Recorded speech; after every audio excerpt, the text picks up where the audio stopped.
DJ. Hey, check this out. We got a great show coming your way. Excuse me, Mr. DJ. Hey, check this out. We got a great show coming your way.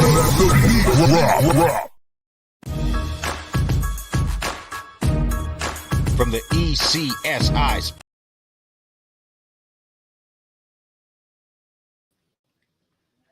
Good afternoon, sports fans from all around the globe. I am the co-host.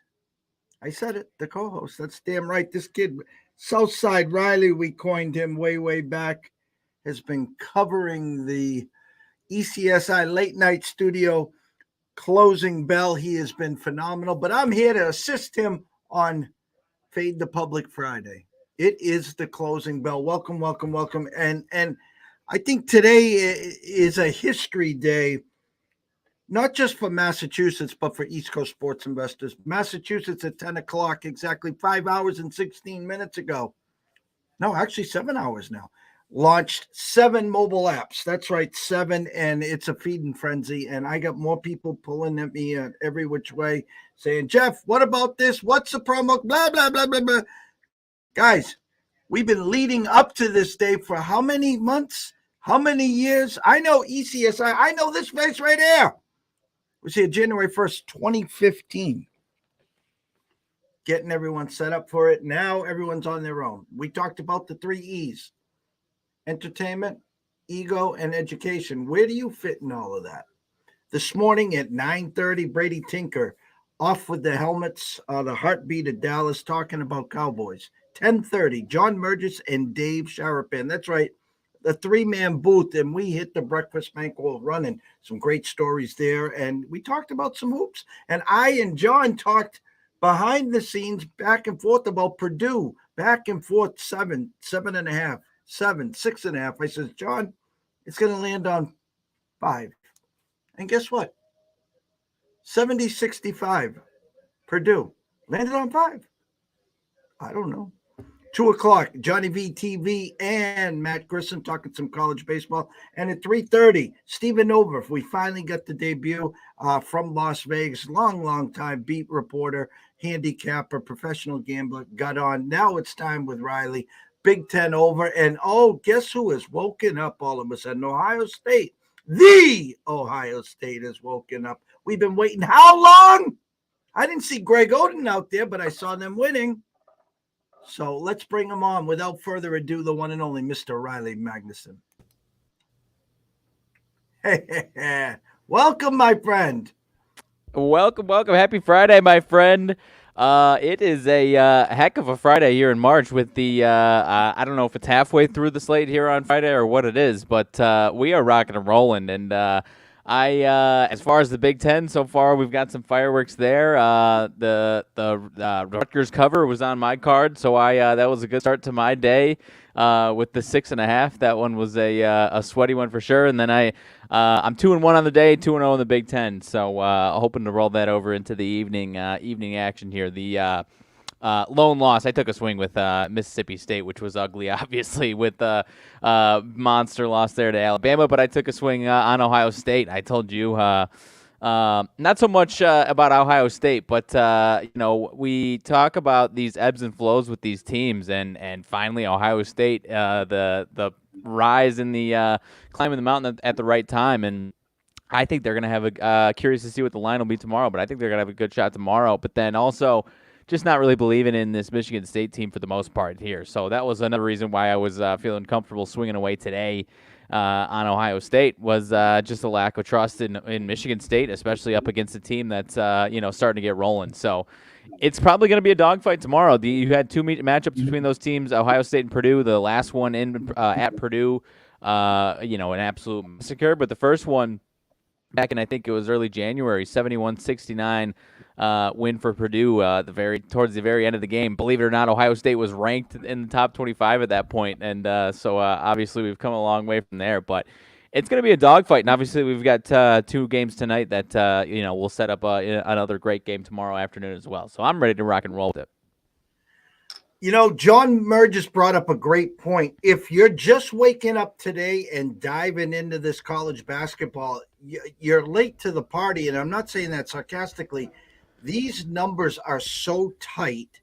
Uh, a half point either which way. Here at the ECSI studio desk, the VIPs, we often will buy a half point either which way. If it's a short number and we like them to win outright, we'll dive into the money line and leave a point and a half out. And with that game I'm talking about with Purdue, he's watching it go from 7 to 7.5 to 7 to 6.5.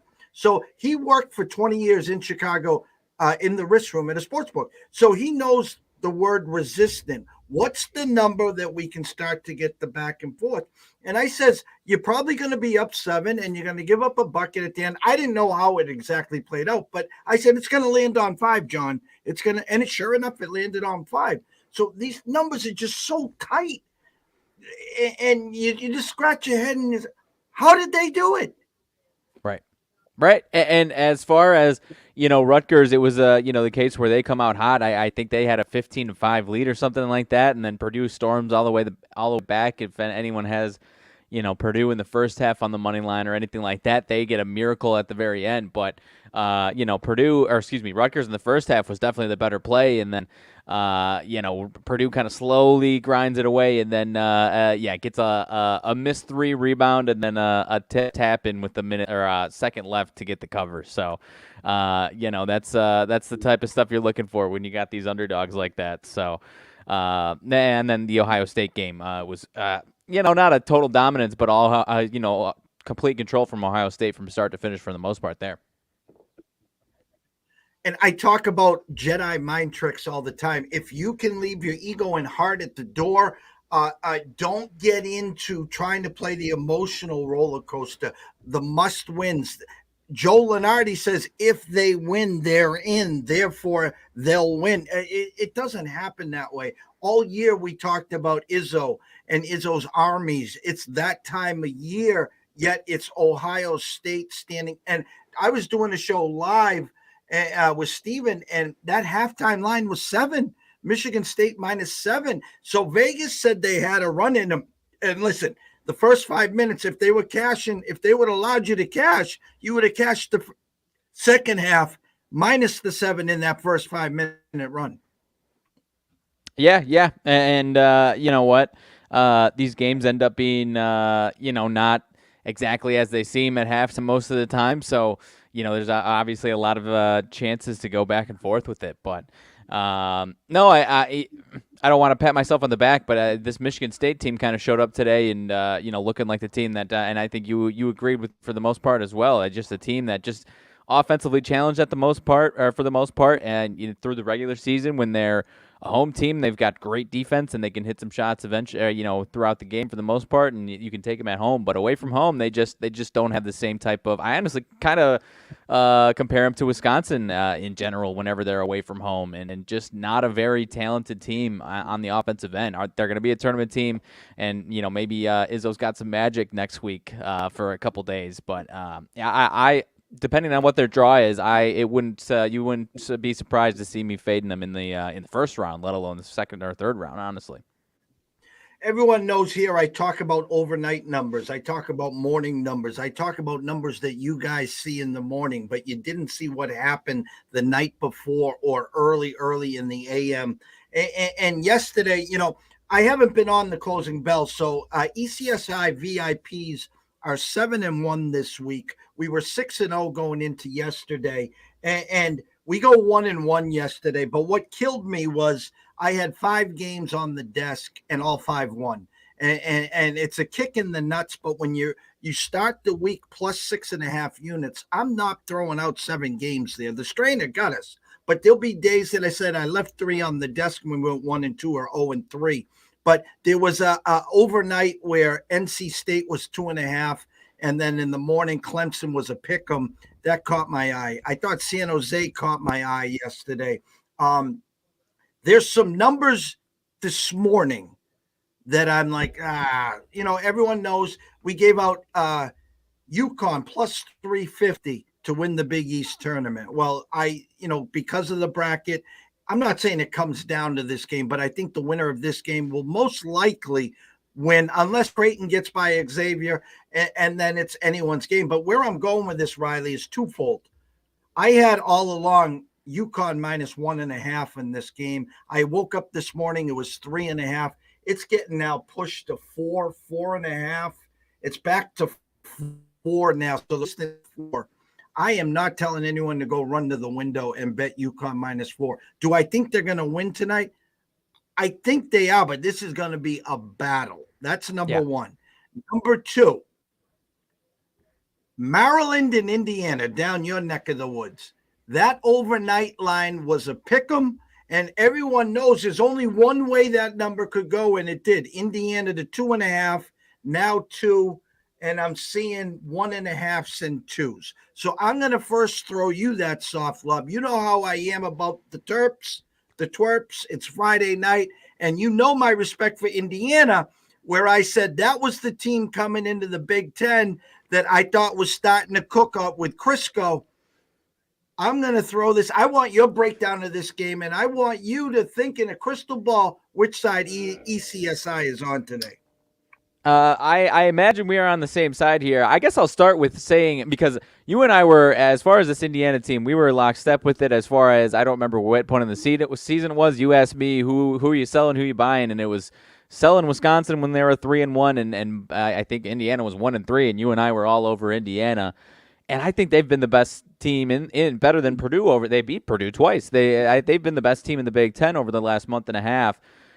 For me to see them, before I get into this game specifically, to see them as, I think it was plus 450 or something like that, the second best odds, but all the way up at 450 or something along those lines, as opposed to 250, 300, something along those lines, close to Purdue's odds, was really surprising to me. And it really, I would have respected, a pretty respectable line and kind of similar to Purdue's odds, maybe a little bit steeper, but at the end of the day, I was scared off of them on that one. But now to see this line as close as it is with how they've played, I've got Maryland on my card tonight, so I've got the Terps, and honestly, along with Indiana being the hottest team in the last month and a half, Maryland has kind of under the radar. Maybe not the signature wins, like Indiana's got 2 wins over Purdue the last month and a half. Maryland's been maybe not as good, but among the top 3 teams in the Big Ten over the last month and a half. They've been playing pretty damn consistently. So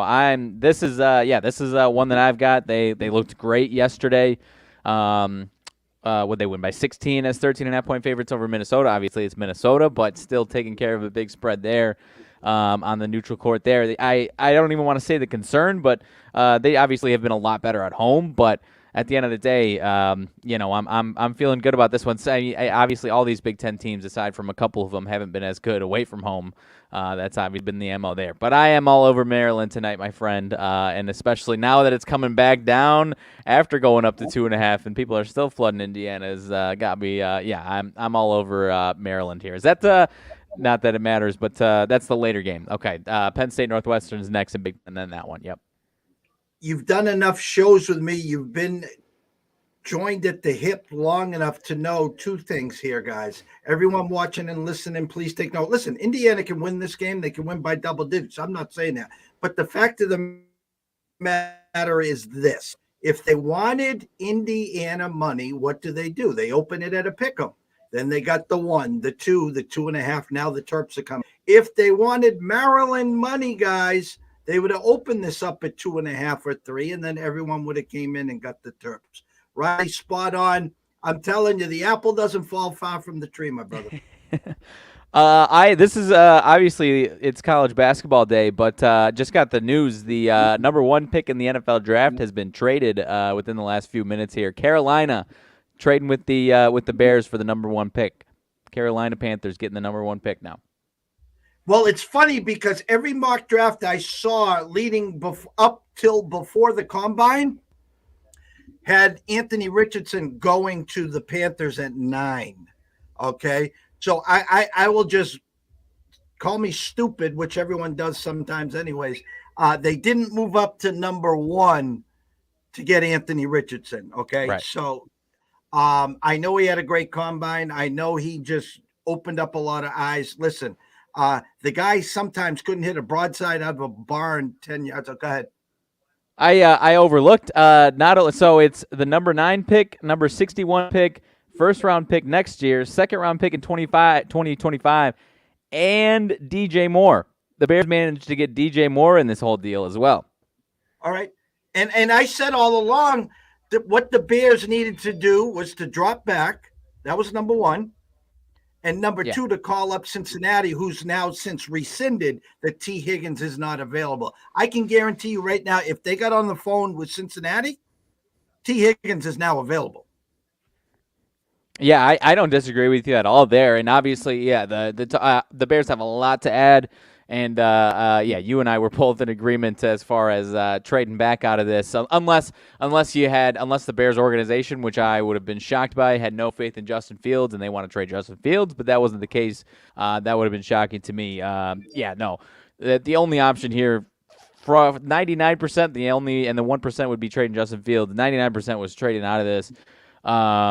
Wouldn't surprise me if they do something else with one of these picks, but obviously the first round pick next year and another one after that is going to be pretty solid. So solid haul for them. They get the 9 pick and the 61 pick this year here. A great job, and you can thank Lovie Smith for not taking the foot off the gas there. That was amazing. So now this is perfect. Listen, I've tried to compare Justin Fields to Jalen Hurts in this regards. Go back a year ago. Jalen Hurts was not Jalen Hurts until what? They got A.J. Brown, and they got some more help on the offensive line. Now you add DJ Moore. You have more trade picks, more ammo to maybe go after a T. Higgins. You don't need to go get a splash with D-Hop this year. Trust me on that. Trust me. D-Hop is your answer right now. The DJ Moore is a great starting point. You stockpiled. Hats off to the Bears. Congrats. And I know you're a Packer guy. And I guess I before we dig into tonight's slate, why don't you tell me, because I haven't heard, I haven't talked to you. Is he going to the Jets? Is that the assumption? Within the last 30 minutes, I was already obviously this week the way they were talking and whatnot. It sounded like that. Now someone got Mark Murphy, the Packers president, who and the Packers don't have an owner, so he is essentially that figurehead as well. Basically, didn't say it outright, but basically someone asked him about the situation of letting him go with the Jets, and basically said that something along the lines of wanted to do that to allow him to figure out the best path for him, and basically said if we're trading him, but we also want to do right by him and set him up for success while also setting ourselves up for success. So it does sound like that is the tea leaves coming down the pipe, and wouldn't surprise me pretty soon if we hear something official. Well, you kind of run out of options because, unless he's all of a sudden going to make a quick pivot and join Vegas, which I don't think neither party. I think Vegas is really tied into Jimmy G. It's kind of sad it's come to this point because it's just Brett Favre part 2. I'm not saying the Jets aren't good. I like the Jets, and you add Brett Favre to the AFC East with Josh Allen, with Tua if he's healthy, and then obviously Mac Jones with Bill O'Brien. It adds a little spice of life. Good for him. But again, I don't think this is the path that he wanted, but I think there's no other options. No, and I think part of him coming back last year, the AFC is just a gauntlet with so many tough quarterbacks. The NFC is getting slim, and so if maybe the ideal path would have been finding an NFC team, but obviously that's not in the Packers' interest as well. So I do like the Jets' defense a lot. I really like Garrett Wilson. I really like Breece Hall. I don't know when he's coming back, whether he's ready season start or not whatsoever, but. No, I think there could be a nice fit there. He's, Rob Saleh, the coach, obviously defensive coach, but good friends with Matt LaFleur. So decent, connection there if they want to make it there. So I think it could work. And I think, at the end of the day, I thought the Jets defense was really good. And I have a lot of respect for Sauce Gardner, Quinnen Williams. I think they're building something really special on defense. But their quarterback play for most of the season was pretty horrendous. So, even if Aaron Rodgers is looking like he was this past season with the Packers, I think that's a big upgrade for the Jets, and I think they'll be more competitive if their defense doesn't fall off. So, yeah, I don't know what the ceiling is, but I think it certainly raises their floor quite a bit. And it's kind of funny because you know what? I drank the Kool-Aid last year in August. I had the Bills winning the obviously the AFC East, which everyone else did. I had them winning the AFC going through Buffalo, and I had them winning in Arizona, winning it all. And I don't want to say I drank the Kool-Aid because I don't drink the Kool-Aid that often, but with that said, I'm starting to think that there's holes, that they've missed the window of opportunity. And I think that they're vulnerable. I mean, the AFC now, we still don't know what's going on with Lamar. Right. It's as long as Andy's there and Pat's there, it's the Chiefs. It's the Chiefs in the AFC and then everyone else. Well, you add a Herbert, you add Sean Payton now in Denver. There's just so many pieces to this puzzle. And you talked about the NFC now. Look at the NFC South. I mean, hello. I mean, and this is the thing. I talk about Kansas City moving up, found their guy Patrick Mahomes. Well, what did they do? They moved up, they handed him a clipboard and said, you see that guy, Alex Smith? You watch him for a year, then we'll turn it over to you. So Carolina gets the number one pick. Let's say they take Bryce Young. There is no way in holy hell Bryce Young's ready, or CJ Stroud, or Levis, or Anthony Richardson to take anyone there. But there's no quarterbacks in the NFC South right now. I know, and if the door is so wide open, if one team, it's almost obviously you can say it off of what last year was, but first team to 8-9 wins seems like the easy ticket there. Tampa Bay, even if they do find a quarterback, their entire roster is on the decline for the most part. I like Carolina's defense a lot, but you're right. I don't know who's going to be starting day one for them and what that's going to look like.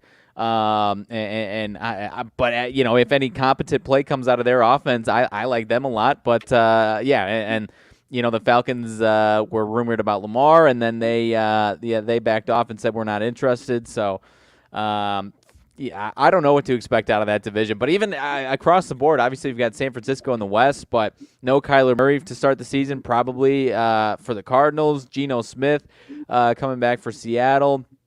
The Rams obviously are going to be an interesting case. So the whole NFC, the NFC East is the best division top to bottom for the most part. And then you and I have talked about how good we think the Lions could be this upcoming year. So it's going to be interesting. And the Vikings are starting to cut some contracts. They're going to be the biggest regression candidate we've seen in a long time. So the NFC is going to be interesting. Hats off to the ECSI VIPs. We get to 8-1, over 138 and a hook. Tennessee and Missouri, last that I saw, and I know you got a better update than I do. 72-69 with a minute 40. I assume you got a better update than I do.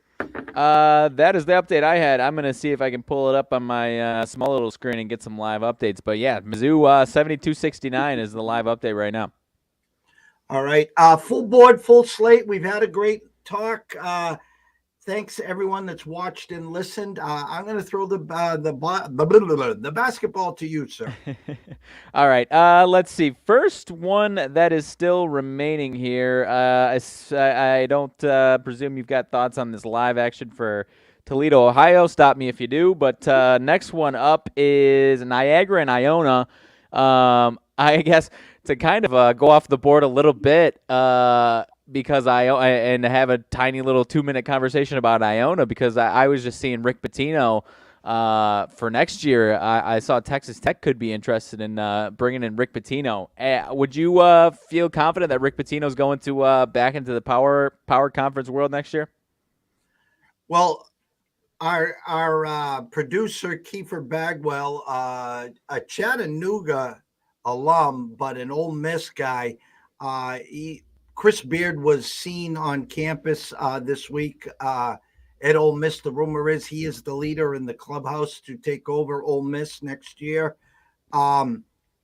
Truthfully, I think Rick should stick and stay if he wants to keep coaching. I don't think he's nothing against Rick. I think he has had an amazing career as a coach. He never should have came to the NBA and the Celtics. I'm sorry, Mr. Patino. We won't talk about the Knicks either. But again, I think he's in a spot where he can succeed. He can get good recruits that aren't ready for that next stage and do well in that conference. I don't think he's ready to go up against Baylor, Oklahoma, Texas, Kansas, and that again. But God willing, I guess. I mean, they're looking to listen. Chris Beard was an amazing coach. Yeah. They want us to the headlines, and I guess I don't know. What's your thoughts? I really don't know. I wasn't really on my radar until this last week or so, or just wasn't really thinking about it, honestly. But trying to think of where some other potential candidates would be. I mean, I think he likes being on the East Coast. That's one thing. So I don't know. Texas Tech, if I was Texas Tech, I would say, I would want him. As far as that being not a huge draw, obviously you had Chris Beard leave them to go to Texas, and kind of that type of program that whenever you get a guy, he's probably gonna that excels and is the next hottest thing, probably gonna leave. So I don't know. If I'm Texas Tech, I would say yes, but if you're Rick Pitino, would you rather stay in the New York area or going down to Lubbock, Texas? I don't know. Well, I assume it'll be a big pay jump. Yeah. Not that Rick needs the money. I assume Yeah. he'll keep selling spaghetti sauce and what else he's going to sell. But, again, there's no pressure in Iona. I mean, No. Listen, would you rather be sitting there 14 or 13 and a half point favorites against Niagara or 8-point dogs against Kansas? Well, I Right. take my shot with Maris, but I don't know where he stands health-wise, age-wise, if he's ready for that grind, back in the big stage again. Right. No, I don't know, and I don't have thoughts on this game specifically tonight. Just that's the next. I think that's the next tip off. So wanted to, and I remember seeing that. I don't know if it was a story or just a tweet or whatever the heck it was. But anyways, let's go into your neck of the woods then, my friend. UConn Marquette. You already mentioned it, 4.5. Line is on the move. Been jumping back and forth a little bit there. Total 148, 148.5. These two teams split this season. Marquette got UConn in early January, kind of in the dip of UConn, and then UConn got them 87-72 at UConn in early February as 4.5-point favorites. I don't know. Are you taking this as a statement at its core, or did you just feel like this one's a little inflated at this point? Well, it is inflated, number one. I had a 3 with a 147, so I'll just do the basic math. I'll ask you if you can pull up their team total, because this has 75-72 written all over it. So did they give you UConn team total 75 in a hook or 74 in a hook? Depends on the book. I see 75.5, and in most spots I see a couple 76.5 actually. How about this? I feel more comfortable with the UConn team total over than I do laying 4 or 4.5, but I do expect or hope we have plus 350 for them to cut the nets down there. So I would take a swing with the team total over before running to the window minus the 4. Yeah, I like it, and Marquette's obviously been winning, but they've been a team that's been kind of feasting on the bottom of the Big East these last couple of weeks, so could get smacked in the mouth with a nice test here. So I'm with you. I think they win, but this one should be a good one. I'm excited to watch that one there. So going to the other Big Ten game, Penn State Northwestern, 1.5 minus 1.5 2. Up from close to a pick 'em, I think it was earlier this morning. Northwestern is the favorite in this one. They are the 2 seed in the Big Ten. They have not played yet. This is they got the double bye. Penn State, the 10 seed, takes down my Illinois for the Illinois team for the 3rd time this year. Just a kryptonite in the side of Illinois all season long. So Penn State, though, another team that we've talked about back on this upswing here in the Big Ten. They've won a handful of games recently. Northwestern closed out the regular season, losing 3 straight, and then a nice win last weekend at Rutgers. So I think this one should be a really close game. Penn State got the only win between these two teams this year, 68-65. I think this game's going to come down to it pretty similar to that. I kind of lean towards Penn State in this one. Without seeing, I haven't seen any of these money splits in this one, but I kind of lean towards Penn State in out of the Big Ten in this one. But this is the one game that I'm out of the four that I'm not taking any action on in the Big Ten today. This is a funny one because my overnight number was a pick with a 133. Northwestern getting all the play at 1.5, 2 at DraftKings, but the total went from 133 to 130.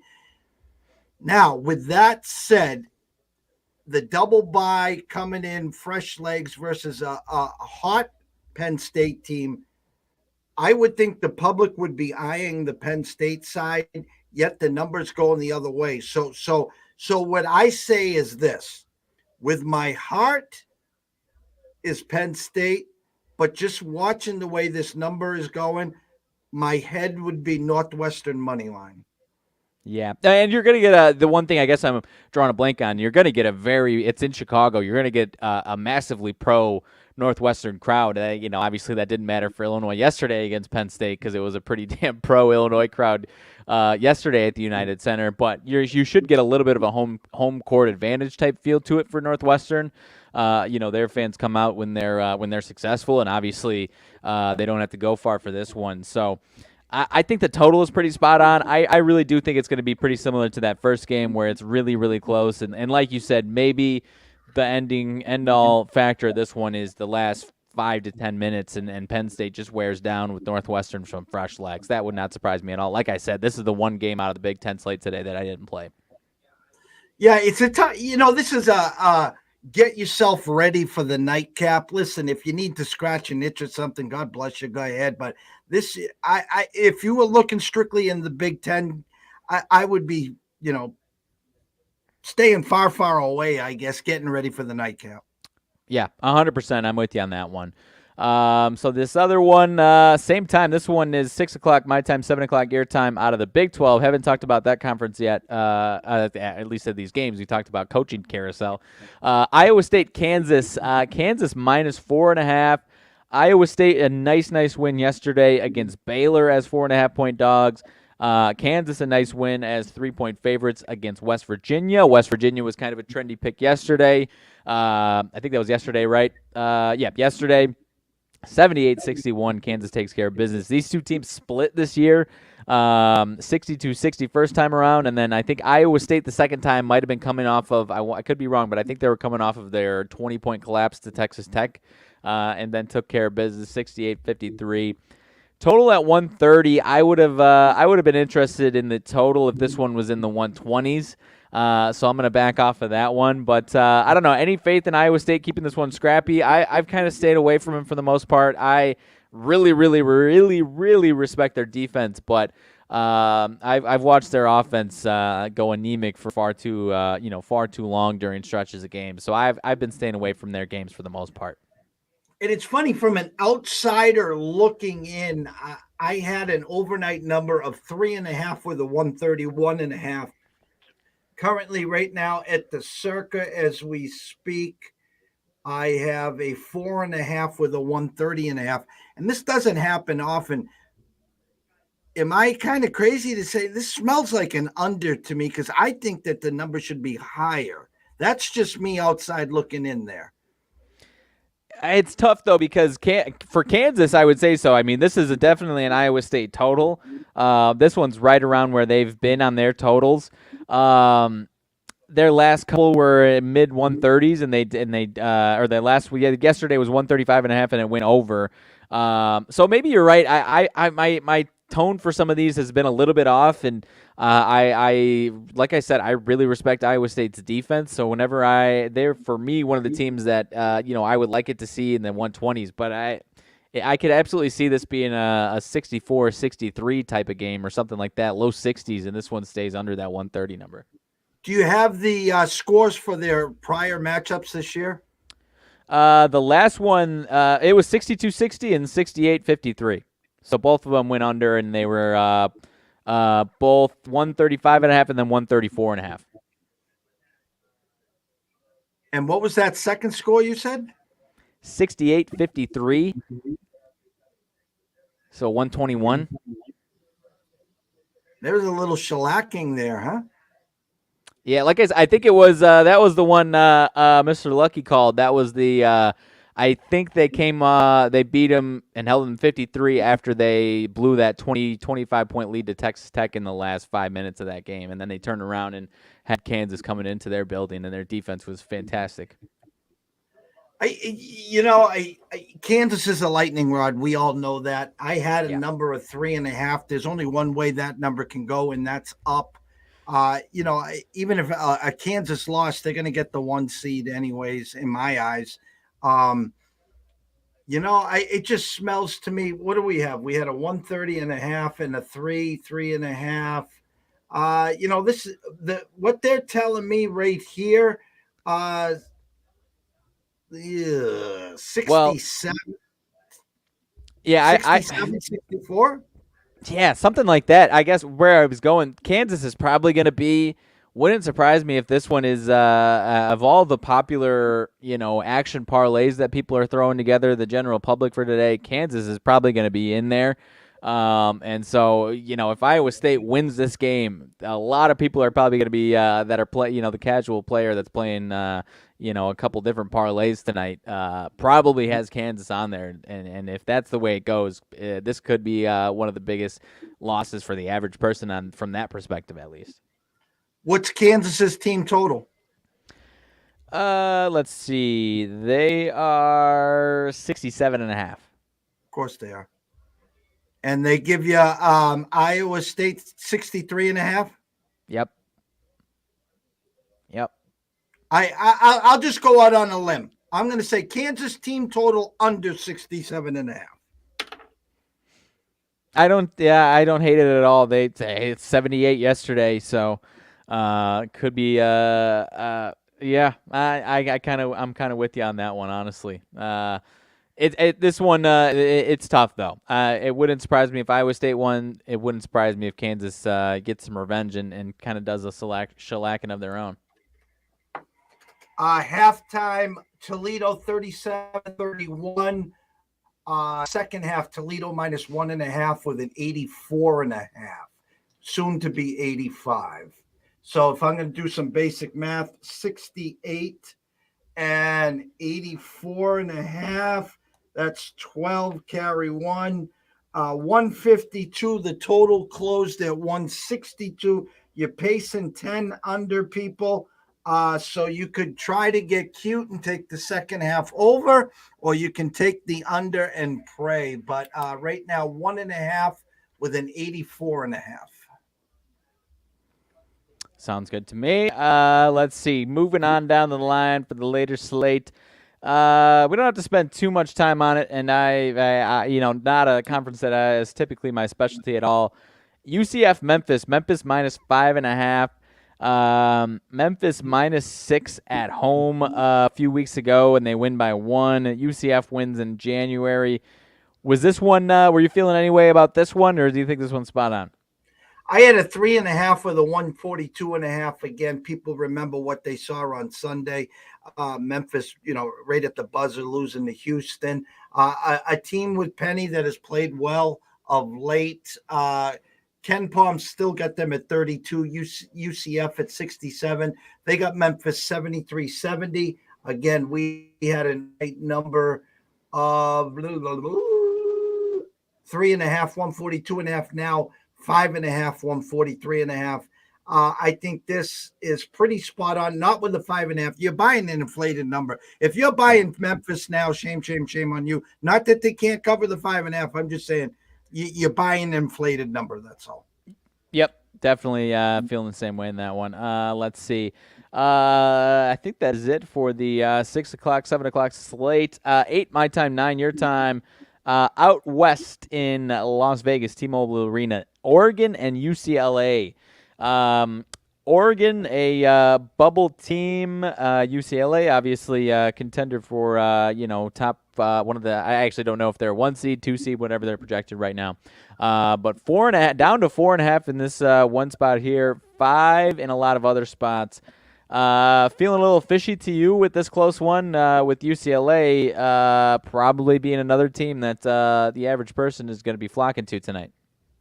Yeah, and again, like Izzo's Army, again, UCLA fighting for that last number one seed. If they don't get the one seed and they lost a big opponent with a ankle or something for the rest of the year, I think it was one of their guards. If they get a two seed, the committee better put them out west. I don't care who you put out as a number one out west, but you better leave UCLA out west. That'd be shame on you, A, not to give them the one seed, but B, if you give them the two seed to move them back east or in the Midwest or something. So if you don't give them the one, you make sure you keep them out west there. Our overnight number was a 5 with a 134. Right now it's circa 4.5, 134.5. Again, the Ducks hoping to stave off elimination and trying to make that last minute post. Listen, if you're betting Oregon tonight, please, please, please do yourself a favor. Play them in the first half plus 2.5, plus 3. We'll know early which UCLA team. Again, if UCLA loses tonight, well, they'll take the 2 seed with pride and then just move on from it. But I can see the Ducks side, but listen, this is not your average Duck team. This UCLA team, if they wanted to, could walk them off the hard court. Yeah, 100%. It's one that I'm staying away from it. I see both sides of it. Would you say Oregon is punching their ticket if they win this one, or do you think they need to win tonight and tomorrow night? What do you have their overall record right now? I think they're 19-13. Right now they are, according to Lunardi, projected the 6th team on the outside looking in. I need to see 2 more wins. I need this one and I need another one. Ken Palm's got UCLA at 2, Oregon at 38, but he's got it 72-64. My honest opinion, they're just living off a reputation. And, hey, it's been a great year. Thanks, but no thanks. And, you can go to the NIT and use this as a springboard for next year. But they're not, they're not a Duck team of past. That's all. No, it's Wheat 16 and Elite 8 runs that they had 6-7 years ago, whatever it was. I'm with you there. Well, I'll just say this. Go In ahead. November, the Huskies were up 35 against them on a neutral court. And I'm not saying the Huskies, hey, they're playing great ball. Again, this UConn team, not to keep bringing them up, listen, they can go to the second weekend. They can go to the Elite 8. I think they can go to the Final Four. They also can lose in the first round. I'm telling you for a fact. Right. Plenty of teams like that, and that's why these last couple of years in March and this year is going to be awesome. So a couple teams that I would put in that category as well. You're closer staying in that conference, so not a terrible lead-in by any means. Creighton and Xavier is the next one on my list here. Creighton -3.5 in favor of Creighton. 8 o'clock my time, 9 o'clock your time. This one's on Fox Sports 1. Total of 152.5. These two teams have split this year. 90-87 Xavier wins on their home court, and Creighton gets a big win, 84-67 on their home court. Xavier only 1 win so far in the tournament, 5-point win against DePaul yesterday. Creighton gets a nice win against a Villanova team that was starting to play a little bit better. And has won 3 in a row, starting to, after a bit of a lull, starting to get back into form a little bit. They haven't really played anybody these last week and a half or so maybe that's your concern. Any love with Xavier, or is away from home, is that going to be what kills them here? It's a tough pill to swallow. I talked to some experts that think that Creighton's all set. They're going to get their 5 or 6 seed. I think they're built for a long run next week. How much do both of these teams want it? It's a toss-up. My overnight numbers was 3 with a 152. I think they're spot on. I really do. I'm seeing 3.5 right now. It's circa with a 152.5. Going to be a fun game. It's the second game of the Big East tonight. I'm torn. This is just roll the ball out and enjoy the game.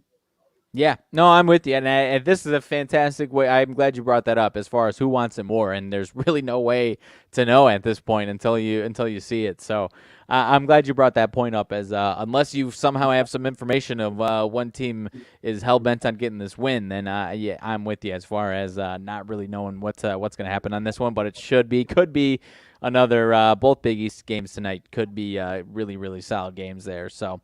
TCU, Texas, 8:30 my time, 9:30 your time. Texas -2, even down to 1.5 in a couple spots there, and I'm seeing a lot of the public for the most part on Texas. Total 147.5. TCU wins yesterday against Kansas State as a short favorite, 80-67. Texas takes care of business pretty easily against Oklahoma State, 60-47. These two teams split this year, 79-75, 75-73. Are you respecting the short number here, or are you thinking the line is more of a reflection on the first two games just being as close as they were? I would respect Texas -3.5, 4.5. I think the number's too short at 2.5. I think they thought that they would take it up to 3.5. I'm sorry, to at least 3, maybe 3.5, touching 4. It's in my eyes. As I like Texas, I think they're can do some damage next weekend. I really do.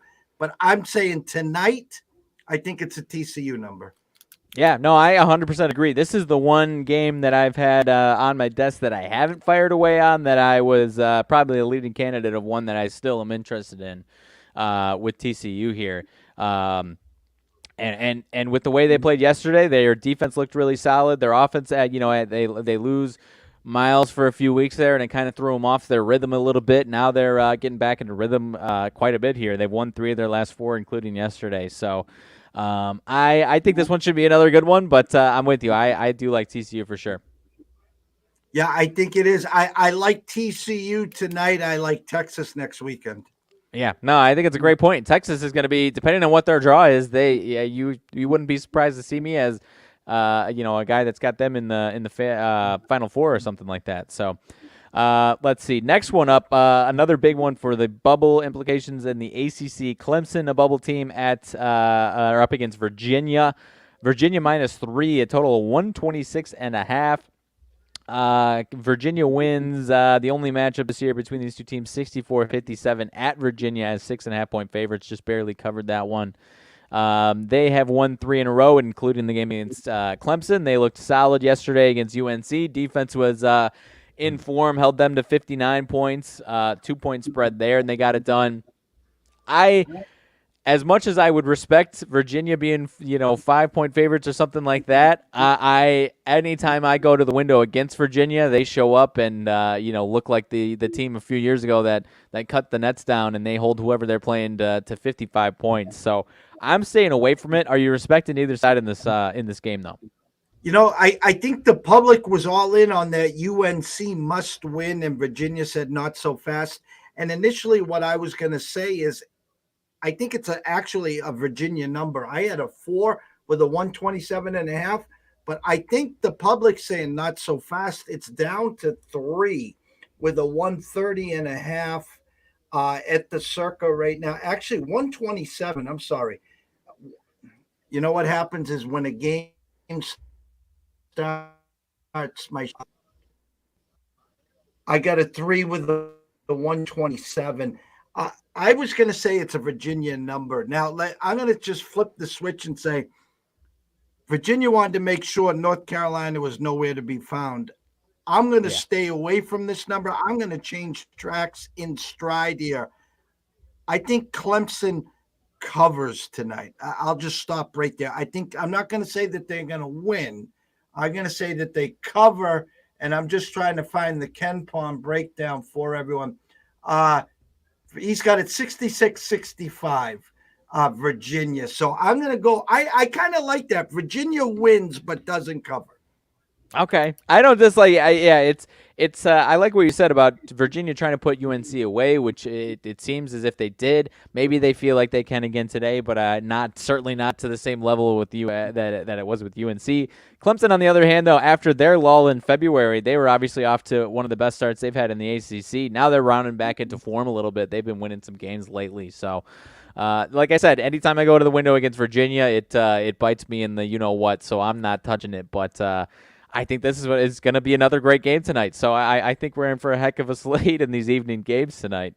Let's see. That one, I haven't paid too much attention to those teams. Wichita State +2 against Tulane. Any love for the late Wichita State surge here, or are you liking Tulane there at the 2-point favorite spot? I think it's a shocker's number. I really do, though. Ken Palm's got this one as a 76-75 Tulane. He's got Tulane at 100, Wichita State at 103. My overnight number was 1 at 151. It's now been bet up to 2. I think it's a Wichita State number. Yeah, I can't agree or disagree. I will take your word for it. I've not been tapped into that conference as much. But they appear to be having a nice little late push here. So obviously got to win everything to get in. But they are on a nice little late push here in the tournament time here. So the other Pac-12 game tonight, Arizona State, Arizona.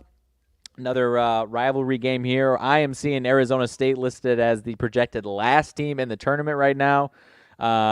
So, two big games in the Pac-12 for two teams on the bubble, and then up against two teams that are going to be 1 or 2 seeds probably, or maybe Arizona if they lose, drop to a 3 seed. I don't know, but 7.5-point favorite is Arizona. Let's see. I'm trying to pull it up. My phone is all over on the fritz here, but these two teams split. Arizona State obviously got the dramatic win a couple weeks ago as 12.5-point dogs. Do you like Arizona to get the revenge here in this one? I left on the desk yesterday Arizona and their team total over. I had an 8 with a 155. Listen, Arizona again. Arizona State is that Jekyll and Hyde team again. Yeah. You bet on them and they're down 20-3. You bet against them and it's 15-5 in their favor. Thanks, but no thanks.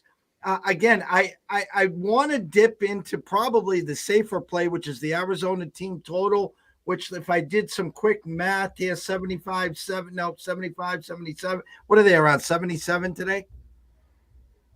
That sounds about right.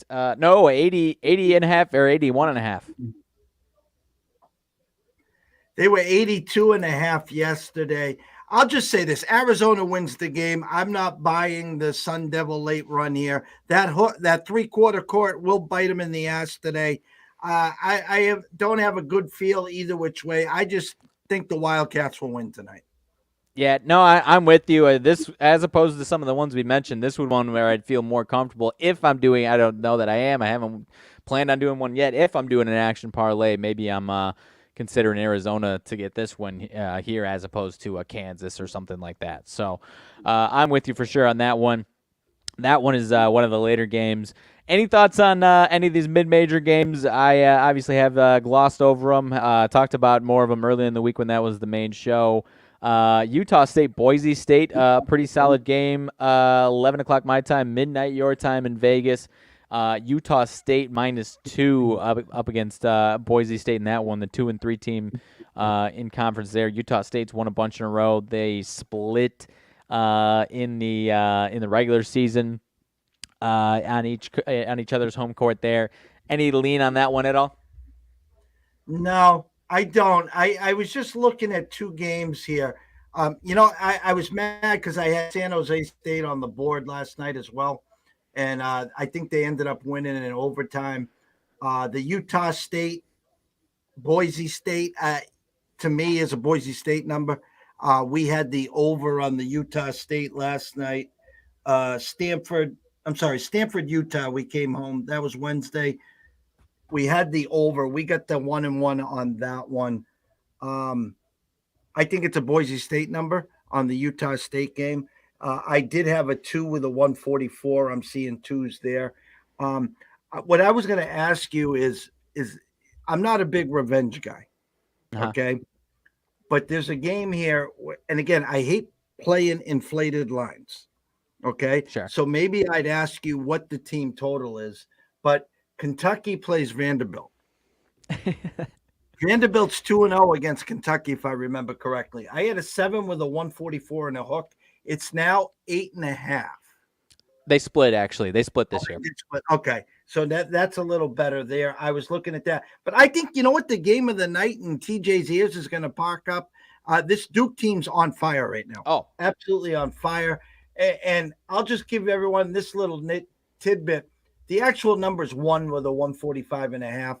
It's at 2.5. So what I will tell everyone is this: you go to the window, you buy the hook, you take Miami to 3, and then you sprinkle a little something on the Miami money line, because the actuals number is 1. And I know, what did Duke win by yesterday? 105? Oh, goodness gracious, something along those lines. 96-69. I'm glad you brought it up. There's 3 games that are good ones that I didn't touch on, and it's because I've got action on them, so they're at the top of my screen. And so I'm glad you went back to this one, because that is exactly what I did with this one. Just believe in it. Duke is playing well. But I like Miami in general. I respect them as one of the better teams here in the ACC, and also with the thought of an inflated line there. So I'm with you 100% on that one. And the Arkansas A&M game, again, A&M -1. I'll go over here to Ken Palm. He's got Arkansas 72-71, Arkansas at 19, A&M at 25. To me, that's an Arkansas number, and I would lean Arkansas there as well.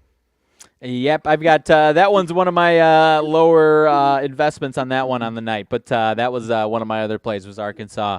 And maybe that's if I drop it, I'll or if it's a bad loss, I'll pump the brakes on him next week if we see him. But I've had a lot of action, or I shouldn't say a lot, but I've had some spots with Texas A&M that I like. I like this Texas A&M team for the most part too. But Arkansas, yeah, a nice win yesterday. They had 3 losses before that, but it's at Alabama, at Tennessee, and home for a red hot Kentucky team. So battle tested coming into it. They got the bounce back win, and Texas A&M. I wouldn't be surprised to see them due for some regression there. So I took Arkansas tonight. No, good eyes there. That's about it. Tomorrow, we're going to see. We're getting a new puppy. I don't know what my day and night's going to bring. There, real short slate in the NHL, big slate tomorrow there. Real small slate in the NBA. I guess what I need is an update from you. My 2 one-and-dones this week was Morikawa and Cantlay. Do we have a PGA update? I can give you the general one. It got suspended for bad weather, so a lot of guys were still on the back 9, and some guys didn't even finish 9 today. So I am holding out hope. I'm just trying to check it out here, hoping the cut line stays where it is, because I got 2 guys this week. Yesterday, one of them was under par, the other one's over par. Now they've flipped, and the guy Zalatoris was over par, and he's actually he's still 1 over par, but he's inside the cut line. Keegan Bradley was my other one, had 2 under yesterday, and then was rolling along okay today, and then I pull it up, and he started on the 10th hole, so it was his 9th hole, but a quadruple bogey on the 18th to drop him 4 shots down, and then I think that was about all she wrote after that, and it was an even bigger blow-up later in the round after that. So dropped that one for sure, but aside from that, the general update, so still holding out hope for a Zalatoris top 20 will get us a profit there if he can go on a run tomorrow. As long as he makes the cut line. But a lot of guys a lot of no-name guys, or, at least for the casual fan, a lot of no-name guys. Looks like Morikawa, I think he said something that he figured it out. He's still top 5 there. He's 6 under. But Bazudenhout, Svensson, Ben Griffin, Wu Lee, guys at the top of it. So maybe you could see if anyone took some long shots, maybe you could see one of those guys pulling it off, but still probably a nice chance for one of these big names to come out of the weeds here these next couple of days, and maybe even if they can have a nice finish if they haven't finished up for their second round today, because Scotty Scheffler's still got holes to go in this second round. He's 5 under, was 1 under on the day. Jason Day playing well again today. So plenty of big names that are kind of hovering around there that could make a run, or you could see a nice long shot here. What is the leader at 9? 2 guys at 8, Bazudenhout and Svensson at 8. Bazudenhouse, Jesus, whenever I play him, he's at the 19th hole on Saturday morning, let me tell you. All right, closing thoughts. Closing thoughts. No, I mean, like you said, it is as much of it as as much as it is a smorgasbord of action today. It is still a Friday where you could, if you make the wrong moves and don't, think twice about what you're doing, it could be a rough evening, and you might be behind the 8 ball these next 2 days. So it is a marathon in general, especially here with conference tournaments and what we've got going on next week. So just don't dive in head first into one of these gigantic names and putting Duke, Kansas, UCLA, Arizona, whoever else, Kentucky, 5-team parlay with all the blue bloods, because at least 1 or 2 of those teams is going to drop. So be careful what you do. Stay true to who you are, and beware of any Friday night traps, because it is March Madness, and some of these underdog teams are going to pull off some nice upsets tonight for sure. You couldn't have said it better. We always preach about Friday, fading the public. Don't be the pizza guy. And this weekend, especially tonight too, guys, you got to take the Jedi mind tricks out of play. And the sooner you do that, the better off you are. Just because you're listening to ESPN or you're listening to one of the other stations, Fox, whoever you like to listen to, and they say, hey, by the way, this team, Joe Lunardi, this team wins tonight, they're in. Well, the team knows that already, okay? The number that you're buying is now inflated, where they should have been 4-point underdogs. Now they're 1.5-point underdogs, or they're 5-point favorites when they really should have been 2-point favorites, So again, as Riley said it so well, just stay true to yourself, because the real dance starts next week. You got the 2 play-in game. Actually, let's backtrack. You got Selection Sunday. Then you got the 2 play-in games, and then the dance starts next Thursday. Everyone in Massachusetts that went to download all those mobile apps and have all these free plays, I'm just going to say this. Every Tuesday at 10:20, Julian Edlow comes on from DraftKings, and he's doing amazing work. He's doing some work with the MSNBC crew, with Scal and a few others with the Celtics. And they gave you $200 for a $5 deposit, or I don't even think you had to deposit anything. And what they did is they gave you 8 $25 bets if you want to put some parlays together, if you want to put some futures together. So I took 4 of those $25 bets, and I played Houston to win it all. I played UCLA to win it all. I took a swing at UConn to win it all. And then I went and played Max Homer at 25-1 to win the U.S. Open. I still have 4 more over there. But the fact is, again, I got a plus 550. I got a 10-1. I got a 16-1, and I got a 25-1. Don't run to the window and play even money games, or don't go to the window and play minus 150 games. Try to get a little meat on that bone and get something with some substance. And then take a look at the fine print is the second thing. All these places aren't equal.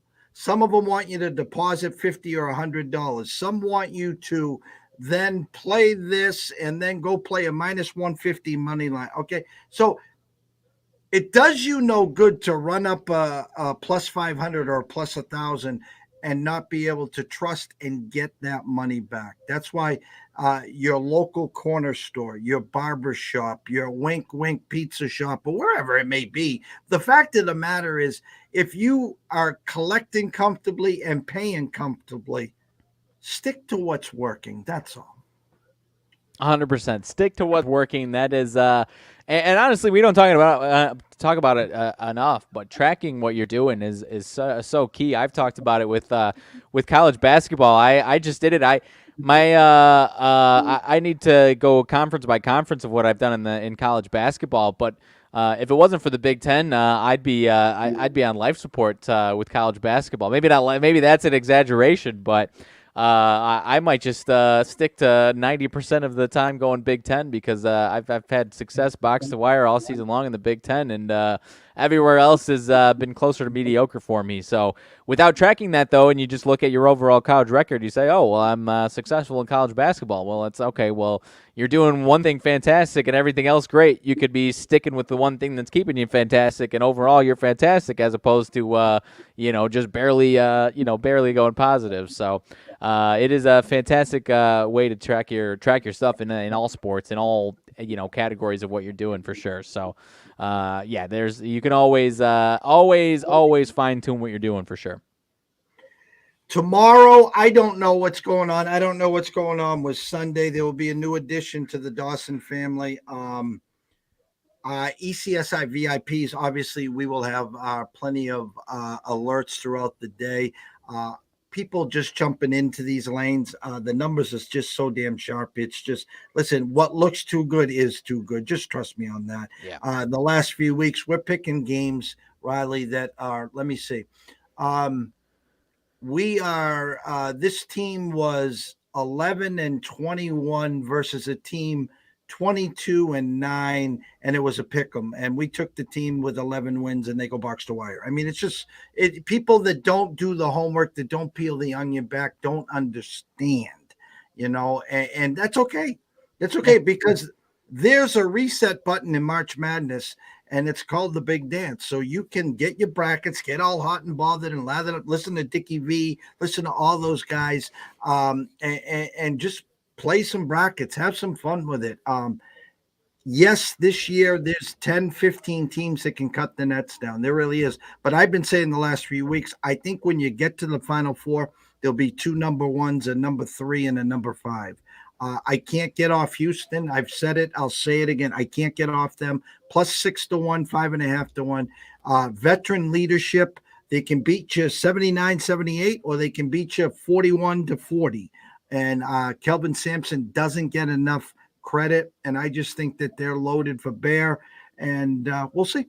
Yeah, and not to keep blabbering, but I mean, as far as some of these top teams, you're seeing how vulnerable Purdue is. But like you said, Houston, in my opinion, maybe they've got a slip up, and hopefully, they don't have any issues. But I like Alabama as well as a team that just consistently can beat the hell out of teams. So some of you got to pick and choose correctly, because some of these teams can look good and look good throughout the season, but at the end of the day, when you look through the surface and you've been paying attention, might be more vulnerable than you realize. Yeah, and the Alabama, I can't get on. I think they can do so much damage. I'm just still a little nervous with the Brandon Miller situation. I can't wrap my head around Kansas, defending champs, loaded for bear. I don't see Danny Manning out there. I don't see Paul Pierce out there, but I see a damn team that just can do it on all ends. I was in on the Baylor team. I thought they were rounding in the form. They're hiccuping again. I said the same thing about Indiana. There's so many teams that you can put, my UConn team, you still can get in 16, 17, 18-1. Again, they can be playing the second weekend. Again, they can be in the Final Four. Again, they could lose to New Mexico State like last year. Right. And no, I agree with you on most of that. So, well, to avoid us from blabbering for another 20 minutes, I'll cut us off there, huh?